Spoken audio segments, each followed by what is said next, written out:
Sobre as presidenciais, há, no entanto, candidaturas em curso. No Jornal das 8 tenho hoje o candidato apoiado pelo PCP, Edgar Silva, que os portugueses começaram por conhecer como o Padre Edgar da Madeira.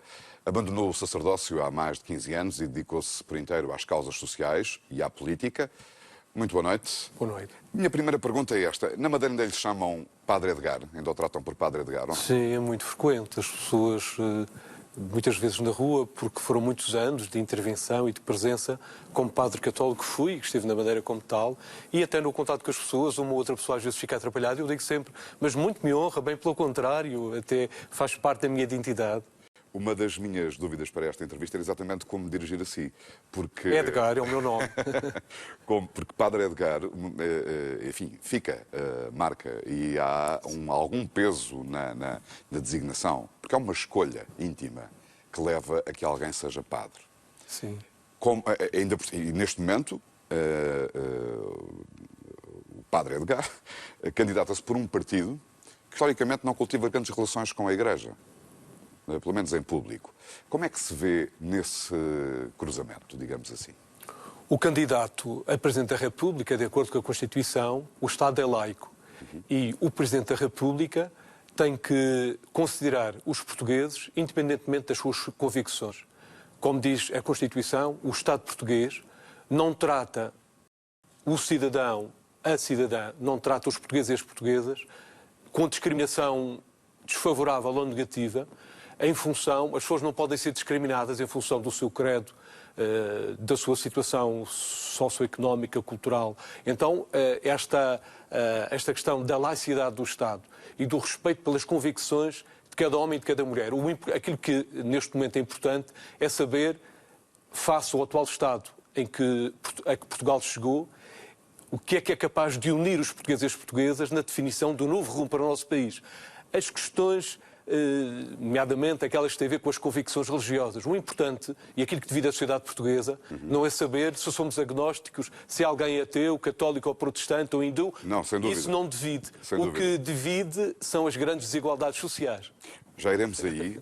Eu gostava de começar esta primeira parte da nossa conversa, que vai prosseguir depois na TV24, um pouco sobre Edgar Silva. Se eu pudesse começar de uma forma muito simplista, uma descrição sua ou um perfil seu, diria que é, portanto, católico e comunista, e a seguir pedir-lhe-ia para complementar esta caracterização, porque é muito mais do que isto, seguramente, muito para além disto. E faço esta pergunta porque na apresentação da sua candidatura, Jerónimo de Sousa, o secretário-geral do PCP, diz que de Edgar Silva só espero que ele seja ele próprio. E, portanto, a questão é, quem é Edgar Silva? Eu sou um cidadão que, tal como tantas outras mulheres e tantos homens em Portugal, partiram do sentido do intolerável, de que a exploração a que estão submetidos tantos homens e tantas mulheres, as grandes desigualdades que atravessam a sociedade portuguesa. Exploração sobretudo no mercado de trabalho ou genericamente? As mais variadas formas de exploração da condição humana, a começar pelo mundo do trabalho. Situações, ainda hoje estive com trabalhadores no SEMAS de Sintra, pessoas que tiveram 30, 20 e poucos anos a trabalhar e estão praticamente com o salário equiparado ao salário mínimo. Isto significa que irão para a reforma com formas de miséria. Estas são situações de exploração. E porquê? Porque trabalharam a vida toda, mas há um conjunto de políticas que congelaram as vidas daquelas gentes, de milhares e de milhares de homens e de mulheres no nosso país. Então eu, como cidadão, tenho em comum com tantos outros cidadãos portugueses, esse sentido intolerável de uma não indiferença perante as injustiças, a não resignação perante aquilo que tantas vezes é apontado como que um fatalismo, algo que é apontado como inevitável. E não. Aquilo que me identifica como cidadão, como pessoa, é esta ideia de que é possível a capacidade de libertar para situações de humanização. Isto não só individualmente, mas na construção dos processos sociais. A injustiça social não é uma fatalidade. Do ponto de vista social, do ponto de vista cultural, é possível afirmar a condição humana de forma plena. E acha que aí há alguns pontos de convergência entre a doutrina católica, perdoa-me a insistência por voltar aqui, entre a doutrina católica e as ideias políticas e as convicções do Partido Comunista? Eu vejo que o inquieta ou o interessa muito o facto de ser católico por percurso. E isso interessa, e acho que interessa também aos nossos espectadores, sem dúvida nenhuma. Eu acho isso interessante. Porque aqui há dois momentos da sua vida, pelo menos, em que há chamamentos, digamos assim, não é? Há opções. Há uma opção. E que são opções muito íntimas. Eu corrigia. Há uma opção fundamental, uma opção preferencial. E essa opção fundamental... A Igreja costuma chamar-lhe de chamamento.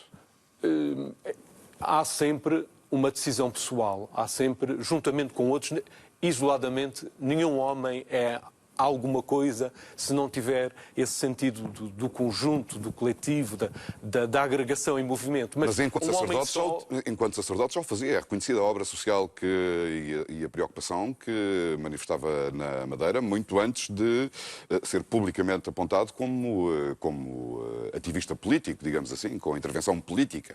A intervenção política, eu como cristão, ou quando estava enquanto padre católico, tinha já uma intervenção política. Não a tinha no plano partidário. Do ponto de vista partidário, só depois, quando fui candidato nas listas da CDU, em 1996, ao Parlamento Regional da Madeira, Exato. E fui eleito deputado, elegemos o grupo parlamentar, aí passei a ter uma intervenção partidária, político-partidária. Mas a intervenção, a causa política, no fundo, aquilo que tem a ver com a vida coletiva, com o nosso dever de intervenção, com o nosso dever de transformação da história. Essa intervenção política fez parte do meu agir, do meu percurso, da minha trajetória. E, portanto, há aí alguma convergência que nós vamos desenvolver. Não há qualquer tipo de antagonismo. Exatamente, não.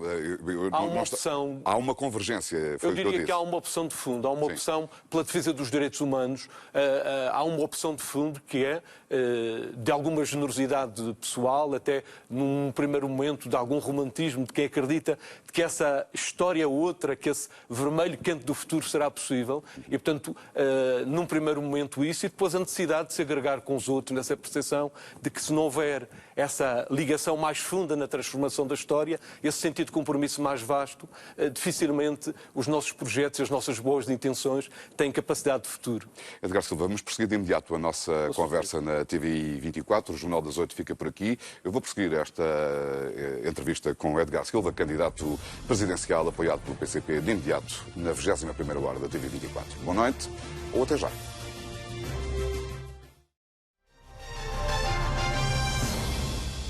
À 21ª hora, um outro lado das notícias para desenvolver desde já a entrevista com Edgar Silva, o candidato apoiado pelo PCP às eleições presidenciais. E a pergunta é inevitável: como é que encara a situação política que se está a desenrolar neste momento em Portugal? Sobretudo esta semana, com a queda de um governo e uma aliança inédita também entre os partidos de esquerda. É o normal funcionamento das instituições democráticas. Em democracia, o Parlamento é chamado a intervir e a decidir. Houve um momento do Presidente da República que tomou uma decisão, foi a hora do Presidente da República, depois o Parlamento foi chamado a decidir. E agora é outra vez a hora do Presidente da República. O Presidente da República será chamado agora a um outro nível de intervenção, que terá que ser no respeito pela vontade do Parlamento. Que expectativa é que tem sobre a decisão que possa tomar Cavaco Silva, uma vez que o senhor é candidato exatamente às mesmas funções de Estado? Dificilmente o atual Presidente da República conseguirá ter outra orientação que não a de respeitar a vontade do Parlamento e dos parlamentares. Porque, de acordo com a Constituição, o Presidente da República está obrigado a deveres de lealdade democrática para com o Parlamento, no respeito por um outro órgão de soberania. E nas soluções do Governo há 4 partidos que agora manifestaram existirem razões e condições para uma solução governamental com sustentabilidade. Então o Presidente da República não terá outra grande opção que não essa, que obrigatoriamente respeitar o Parlamento e os parlamentares. E se assim não for, se assim não fosse, estaríamos numa situação de quase de colapso democrático, de colapso constitucional, porque o Presidente da República atentaria contra desde logo desrespeitaria o âmbito das suas funções, na medida em que não teria em conta a vontade e a decisão de um outro órgão de soberania, mas para além disso seria até, nesse sentido, um colapso democrático, que seria um desrespeito pelas instituições democráticas, e isso penso que, à partida, não será expectável. Está a dizer isso olhando para a forma como Cavaco Silva tem desempenhado o seu papel como Presidente. Gostava de o ouvir sobre isso. O atual Presidente da República poderia nos surpreender em mais um ato de desrespeito pela Constituição, porque em muitas das situações... Acha que isso aconteceu? O Presidente da República é chamado a defender, cumprir e fazer cumprir a Constituição da República. Mas isso aconteceu com Cavaco Silva, ele não ter cumprido, na sua opinião, esse dever, essa obrigação? Sim, eu acho que em muitas das situações, a primeira incumbência do Presidente da República não foi de... Na República o povo é soberano, e o Presidente da República deve ser o primeiro e último provedor do povo na República. Na República, o Presidente da República deve ser chamado a tomar partido. Não pode ficar em cima do muro, e quando se trata de defender o interesse do seu povo, do povo que ele representa, ele deveria ser o provedor do povo na República, mas representa a República. E representa o Presidente da República... Mas quando é que isso não aconteceu, na sua opinião? Em tantas decisões em que o Presidente da República, quando chamado a decidir, pensou, ainda agora nesta última intervenção que teve, na sua intervenção, quando fundamenta as razões da sua intervenção e diz que um dos fundamentos, o fundamento maior, mais do que o sentir do povo português, a necessidade de defender a independência e a soberania nacionais, a grande preocupação do Presidente da República é o que ele pensa, que pensam os mercados. É agradar sobretudo os agiotas, os especuladores que... têm imposto políticas que atentam contra a nossa soberania e contra o interesse nacional. Portanto, desde logo aí, o Presidente da República, ao tomar partido, não pelo interesse nacional, mas pelos agiotas e pelos especuladores, está à revelia dos seus deveres constitucionais a tomar um partido que, grosseiramente, contraria as suas obrigações constitucionais. Pegando exatamente nessa sua resposta, e uma vez que a eleição do Presidente da República é pessoal e individual, e que ele ocupa um cargo que, por definição, deve ser suprapartidário e garante de estabilidade e de equilíbrio, nós sabemos, por vários episódios da história democrática do país, que sempre que houve alguma dúvida em algum setor político ou da sociedade sobre essa dimensão suprapartidária do Presidente, que se instalam crispações na sociedade. Sendo o senhor apoiado pelo PCP, como é que pretende gerir essa dimensão? O facto de ter, eu não o escondo, não ocultarei nunca que sou militante do Partido Comunista. E isso não Tanto quanto sei, aliás, membro do Comitê Central do PCP. Isso não constitui um fator inibidor, nem fator limitativo das possibilidades, dos direitos, liberdades e garantias dos cidadãos. Outros candidatos terão exercido competências e responsabilidades partidárias bem mais elevadas que as que eu neste momento assumo.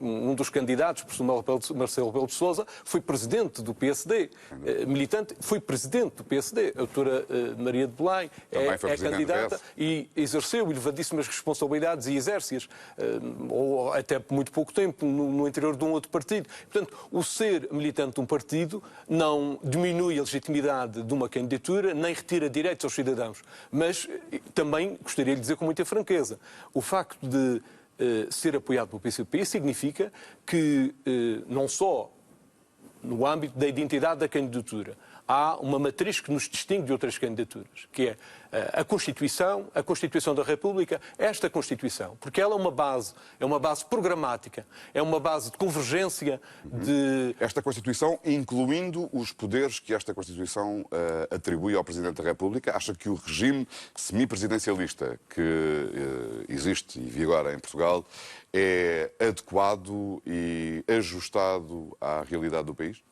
Quando o Presidente da República jura defender, cumprir e fazer cumprir a Constituição, é esta Constituição. Aliás, esse talvez seja um elemento distintivo da minha de outras candidaturas. É porque eu, sem qualquer reserva mental, comprometo-me a assumir esta Constituição como a base programática e a base de compromisso.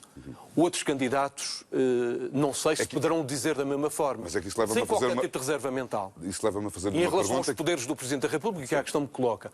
A grande questão que hoje se coloca na sociedade portuguesa e no âmbito das competências constitucionais, a grande questão não está, em meu entender, colocada quanto a reivindicarmos ou projetarmos mais ou menos poderes. A grande questão está aqui radicada. Ao serviço de quem é que esses poderes e essas funções são exercidas. E essa é a grande questão distintiva. No lançamento da sua candidatura, utilizou uma expressão que foi temos assistido, dizia nessa altura, à descaracterização do regime democrático. Ao mesmo tempo, acrescentando que, mas a solução é mais democracia. Gostava que me explicasse que ideia é esta. Porque é que há a descaracterização da democracia e porque é que a resposta deve ser mais democracia? Eu estarei sempre a tomar partido, neste caso, na defesa da democracia, na defesa da liberdade. Ao atual estado da democracia, com toda a sua múltipla descaracterização, com todos os vícios que descaracterizam o atual estado da democracia, há uma alternativa. E a alternativa é mais e melhor democracia. Quais são os vícios? Mais e melhor democracia é a alternativa que nós defendemos e é um objetivo com que me quero comprometer. Os vícios. Há vícios tremendos que descaracterizam e marcam. Até fazem muitos cidadãos desacreditar da democracia, das virtualidades. A corrupção, a viscosidade da economia da corrupção mata a democracia, a sua credibilidade, a partir do seu âmago, a partir das suas instituições. O clientelismo, que cresce por todo lado nos órgãos de decisão de poder, a desigualdade no acesso à lei, a desigualdade no acesso aos tribunais. Nós, até permita-me dizer com muita franqueza, não foi para isto que se fez Abril. Não foi para esta negação, não só descaracterização, mas negação da verdadeira e da autenticidade da democracia. E eu acredito que nós não estamos condenados a este estado da democracia. A democracia, para muitos dos cidadãos, deixou de ser libertadora, deixou de ser fonte de esperança. Nós temos que resgatar a verdade e o poder da democracia. E, desse ponto de vista, há uma alternativa, que é mais e melhor democracia. E, nesse sentido, estarei sempre a tomar partido. Podem contar comigo todos aqueles que estiverem do lado da defesa de mais liberdade, de maior e melhor democracia. Mas aí não hesitarei. Esse é o partido que sempre tomarei. E, portanto, comigo poderão contar todos esses. São amantes da democracia, os amantes da liberdade. Percebo que me tenha respondido sobre valores e princípios. Há uma pergunta para a qual gostava de ouvir também a sua resposta, que é se, por exemplo, acredita na economia de mercado. Eu sei que estou a falar com um comunista. Mas não tenho nada contra o mercado, nem contra os mercados. A própria Constituição prevê a nossa economia, uma economia mista e para além da intervenção privada. Disse que a Constituição, tal como está, ela defende a economia de mercado. Não há nenhuma dúvida sobre isso. A Constituição da República Portuguesa, apesar das suas 7 revisões, ela continua a ser não só das mais progressistas do mundo, mas uma base de orientação para um novo rumo para o nosso país. Ela é capaz, tem valor. Continua a dizer rumo ao socialismo.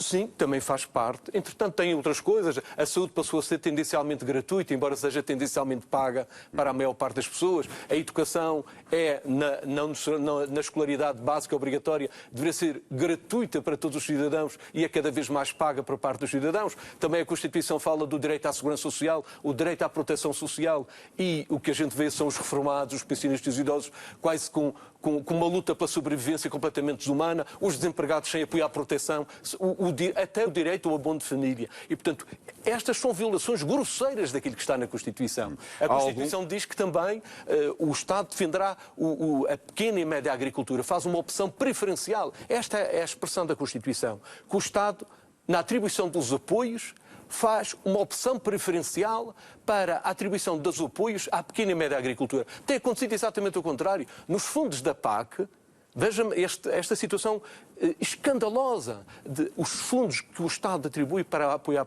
a agricultura, 80% dos fundos da PAC vão para 5%, que são os grandes latifundiários. Mas isso não é uma obrigação do Governo e não do Presidente da República? Está na Constituição. Mas não é uma obrigação mais do Governo do que do Presidente da República? O Presidente da República não é Governo, mas tem obrigações que decorrem da Constituição. Defender a Constituição, cumprir e fazer cumprir a Constituição e ser porta-voz. Se o Presidente da República vê, por exemplo, ainda agora estive em Aveiro, em Viseu com homens e mulheres, centenas de pessoas ligadas à economia leiteira.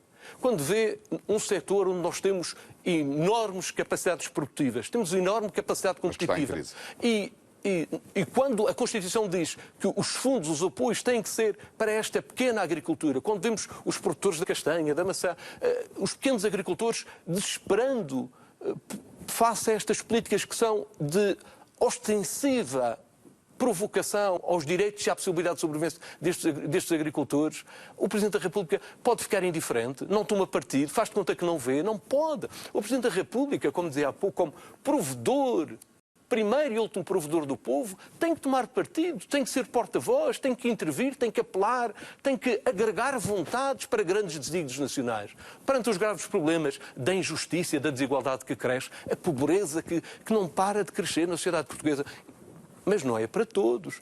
Os milionários, os grandes milionários, esses aumentaram a sua fortuna, mas a pobreza dos mais pobres cresceu e o número de pobres ainda aumentou. Portanto, perante estas situações, o Presidente da República pode fazer de conta que não vê, não intervém, é indiferente. O Presidente da República não pode renunciar aos seus deveres de cidadania, não pode deixar de assumir as suas obrigações de solidariedade, não pode deixar, perante esta realidade dramática de tantos homens e tantos... 500 mil de portugueses tive que emigrar, é a migração forçada, a maior parte deles jovens, com competências, com capacidades do melhor que o país tem, terem que encontrar em terra estranha a luta pela sua sobrevivência. O Presidente da República pode ficar indiferente quando está chamado a intervir. E, portanto, é este elemento diferenciador que eu gostaria de sublinhar.